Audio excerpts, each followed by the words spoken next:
Okay, let's talk about pricing, which is another contentious topic, hot topic with a lot of health professionals. I hope you like my dog having a poo, because once again, talking about pricing and getting paid for being, you know, a psychologist or a therapist is just like talking about poo. No one wants to talk about it because it's uncomfortable. But ladies, I want you to listen to me and listen to me carefully. All right, as a health professional, we want to do the right thing. Okay, we want to help people, we want to uplift the community, we want to support. Okay, but there is no right price. So don't confuse doing the right thing with being ethical. As I mentioned to you earlier in the first session, there is nothing unreasonable about expecting to get paid for services rendered.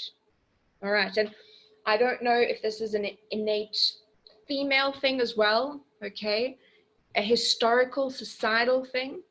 Let me not rip my bra off and start burning it, but I mean, historically, women have always been paid less than men as well. Why is that? Take a guess. Take a guess how much my business coach charges per hour. Anybody willing to guess?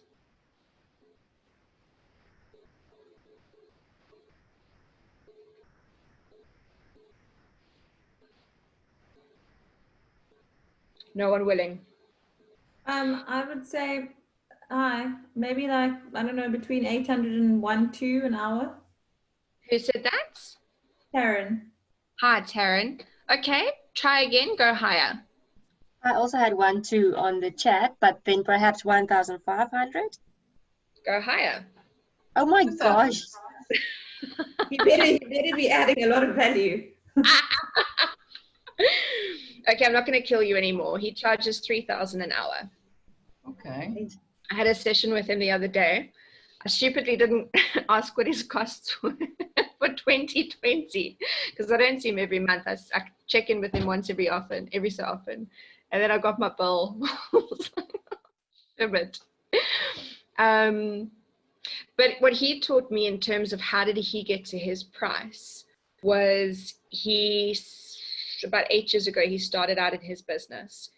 And I think back then he started at about $7.50 an hour. And he said every time there was no resistance, he would push up his price, push it up, push it up, push it up. And eventually he got to his sweet spot when there was just that little bit of resistance. So the moral of the story is if nobody is complaining about your costs, you're too cheap. Let me give you a true story that relates to me very recently. So Linda will know the story. I think I told you. So I've been doing the CV stuff for 3 years now, I think. And last year, it got to a point where it was too much. So in a bid to try and, gosh, I'm using terrible language now, but to scare people away, to slow down the bookings, I doubled my costs. Do you know what happened? I got more bookings. True story.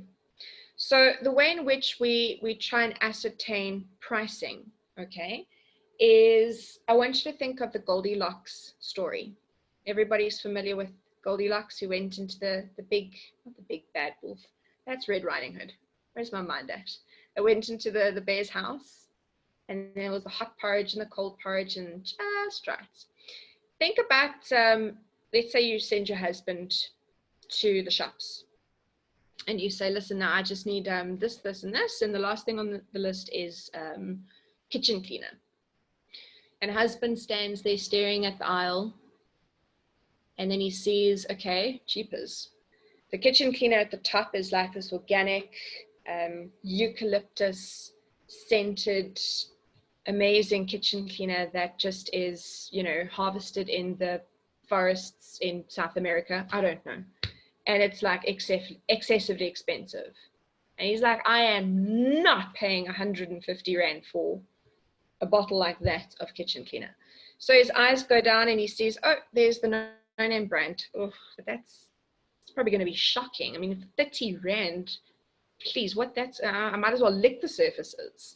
So what does he do? Settles for middle of the range, the one that's just right. Okay, and he picks the one that's in between those two costs. And that's the whole notion behind the Goldilocks concept. So ladies, again, hear me out. When you are deciding on a price, never, ever be the cheapest. At the very least, be the midpoint, be the middle of the range, but never be the cheapest. Okay, to get to the most expensive, you're going to have to earn it, like Spilly did over 8 years to get to his $3,000 an hour. You're going to have to earn that, but don't be the cheapest, because your price is relaying a very important message about yourself as well. Okay, so you've also got to ascertain, how am I going to cost myself? Okay, am I going to be charging an hour rate, a retainer rate? Am I going to rather do a markup of assessments and my services are worked into that? So you need to decide in terms of how do you cost things. What is the best price you're willing to work for? Here's another thing. When you go, and I'm sure the ladies that are in private practice now are going to be aligned to me. You know, back in the day, or those of you that are currently employed, you go to work and you work your 8 to 5, okay? And you work those 8, 9, 10 hours sometimes for your employer, and you earn your salary at the end of the month, and that's great. And you're only designated to do what is in your portfolio. Okay, sometimes some roles demand more. When you're an entrepreneur, you are not just doing the job that you are getting paid to do. Would you be surprised if I told you that about 20% of your day or 20% of your time will be attributed towards your billable hours? 80%, as much as 80% of your time is going to be spread across everything else. Admin, marketing, bookkeeping, invoicing, client visits, follow-ups, the list goes on. Up to 80% of your time will be for unbillable hours. What does that tell you? That means that the 20% of time that you're actually billing for needs to cover the time that you're working. I don't know if any of you know this. I know Chrissy does. From my radio days, I still do some voiceovers for radio. But I remember when I got my TV gig, this was a couple of years ago, and I was so excited about TV because I always do radio, but I don't usually do TV. And I was chosen by the client and I went for it, and it took us, I mean, it was a 30-second TV ad, that's your standard. It took us about 20 minutes. I think we did 3 or 4 takes, 20 minutes to record. And for that gig, I got 6,000 Rand. And I remember thinking, shit, I wish I could like get more of these gigs. But the whole way in which voiceover artists make money is not because they're getting booked every day. They're only getting booked every couple of weeks or every couple of months, which is why you can charge that premium. Okay. Now the same goes in terms of this 80-20 notion, is that you've got to ensure that your price that you're working is going to pay you, even though it's only 2 hours, billable hours. It's going to be spread across your 8-hour or your 10-hour day or your 5-hour day. Remember, you design your lifestyle. So keep track as well. If you're not getting any pushbacks, you're too cheap. Okay, so Spilly's notion is you got to push it up, you got to push it up, you got to push it up. All right. There's nothing wrong with doing some market research and getting the opposition's price lists, conferring with your peers and seeing what is the given rate here. I know obviously with a lot of psychologists, a lot of therapists, they're aligned to your medical aid costs, but this is where the notion comes in with specialists that charge way above the medical aid costs, is because they're bringing to the fore their expertise, their value, the fact that, you know, a lot of people want to book with them. They've earned that. They've earned those higher costs in terms of their hourly rates or whatnot. Here's a very good important one. So this client I told you about in terms of the peeling walls and stuff. But the business we did together was amazing. So they, obviously, again, not mentioning names, but they got the contract to do assessments in underprivileged environments. So it was part of accessing budget from government. So there was a lot of money allocated for these projects. So yeah, there was a lot of money to be made. And I did make a decent cut from that. But the trend and the style was that I was always being pushed to give more and charge less. So it was always like more and more and more. And then, of course, when the late payments came, I was like, no. And eventually, when they phoned me this year at the beginning of the year, I respectfully said, I'm not going to take you on this year. I'll send you a list of some colleagues of mine. You can interview them. But no, I'm not going to be going forward with this partnership. What is important to note is who you say no to will define who you become. Okay, so as women as well, like I said before, I don't know if we've got this historic thing that can't, you know, be asking too much. We can't be charging like that or whatnot. Promise you, a lot of men don't think the same way. What we define ourselves as is what people will recognize in terms of the value we can offer. We can't wait for somebody else to ascertain that value or to prescribe that value. We need to understand what our value is, and we communicate that to the outside. Okay, so who you say no to is a very important message as well. In terms of your price points, now we touched on it earlier in terms of what are those pain points? Where does it hurt? Where does it ache? Tell me about your last CCMA case. Okay, how much would you have paid to avoid this heartache or whatnot? Within the realm of psychometric assessments and industrial psychology, some common themes, some common pain points as well could be your training costs in terms of assimilating new staff. What about difficult staff issues, conflict in the work environment? Do you have a succession plan? Are you developing your staff?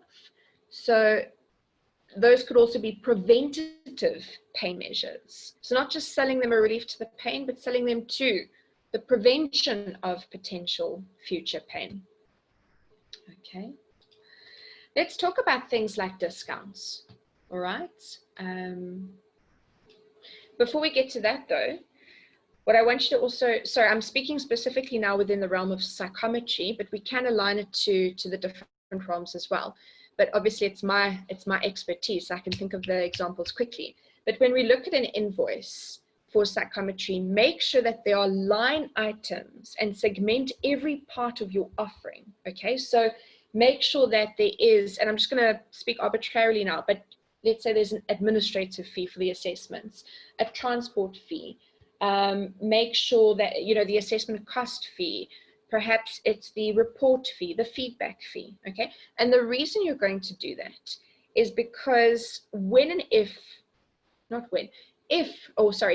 the client asks you for a discount, I'm not averse to it, but don't ever just give them a discount for the hell of it, okay? It's the same as going, hey, you know, can I, okay, think of it practically. If you ask for a discount on something and someone just says, okay, fine, no, that's, yeah, all right, I'll give you 50% off, you're going to feel cheated. You're going to be like, cheapers. I mean, they were going to sell this to me for $200. Now they want to give it to me for $100. How much is this really worth? All right. So what you need to be doing is have your invoice with your line by line items so that if and when you do get asked for that discount, you negotiate with them. They don't just get a discount for nothing. Take something away.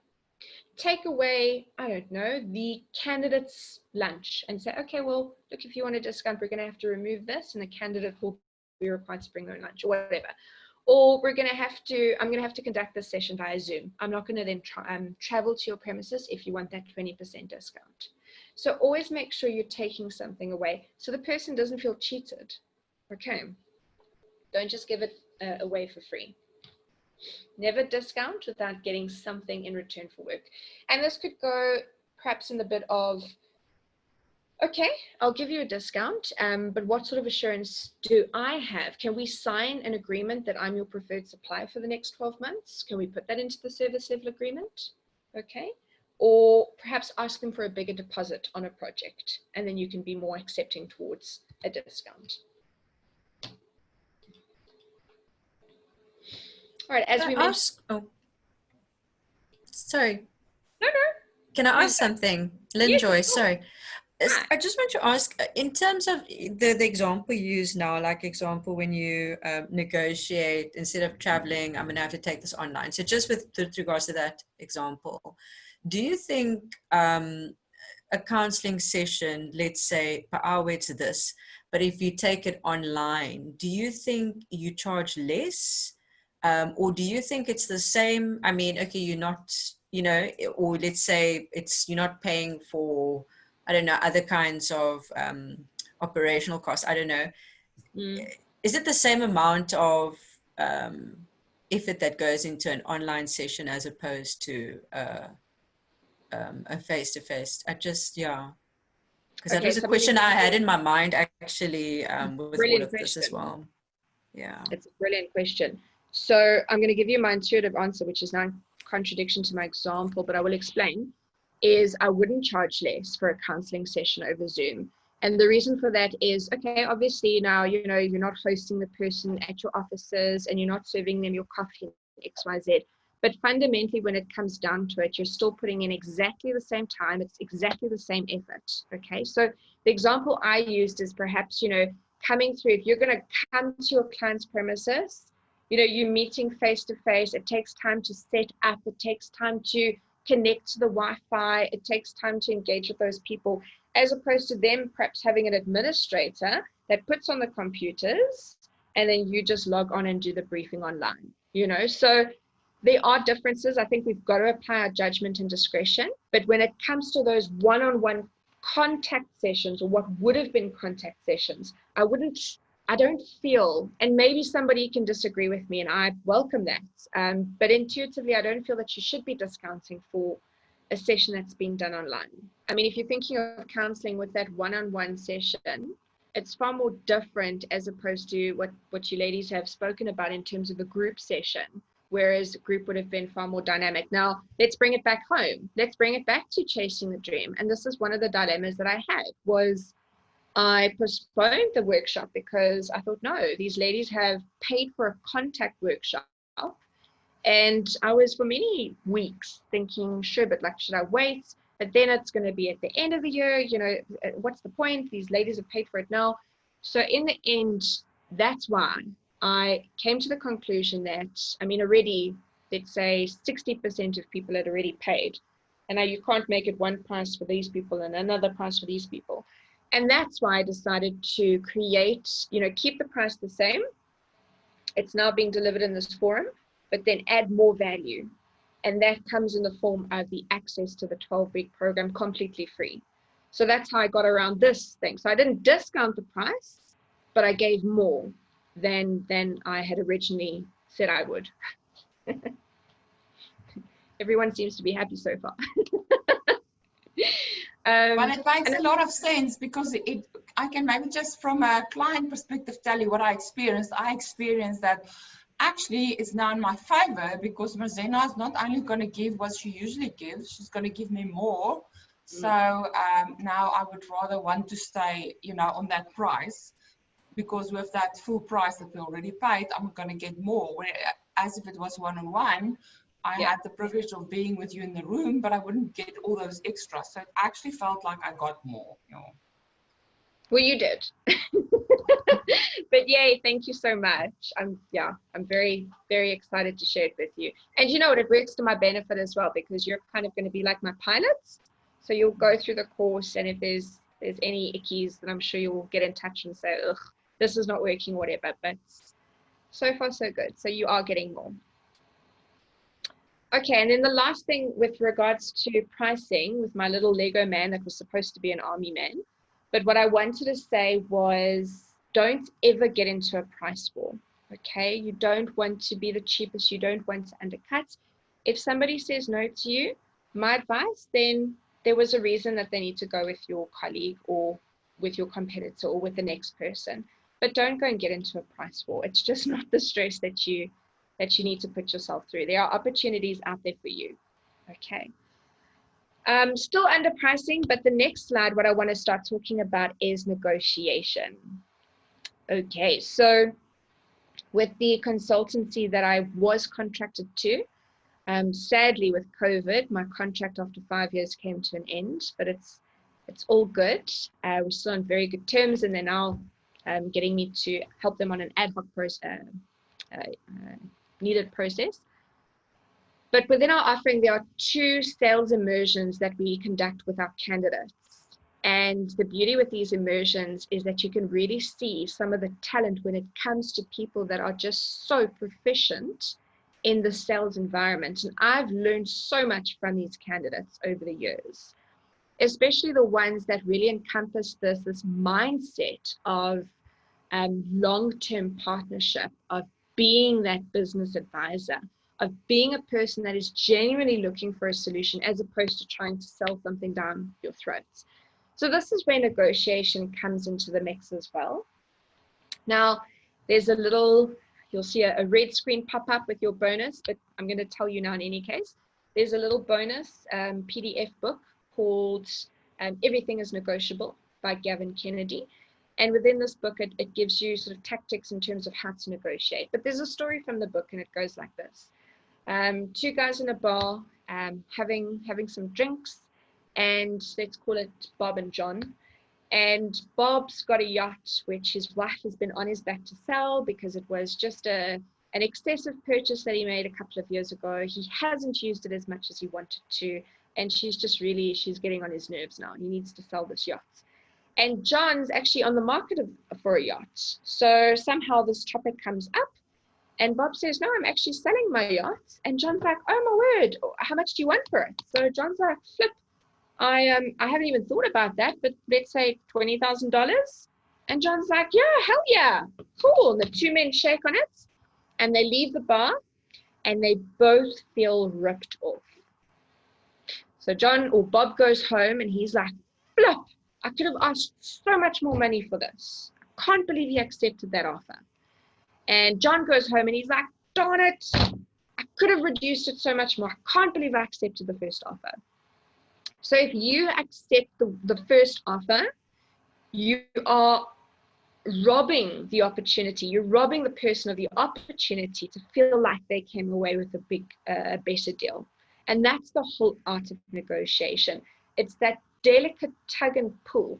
Okay, so never ever accept the first offer. I remember in one of the many workshops I've been to with regards to an assessment project, one of the girls accepted the first offer, and I mean it was something to the effect of she was getting, let's say, 5,000 a day, and she was like, this is an amazing, yes, hell yeah. Only until she found out later that one of her colleagues was getting 8,000 a day. Okay, something ridiculous. So even if something sounds amazing, I know it sounds counterintuitive, never accept the first offer.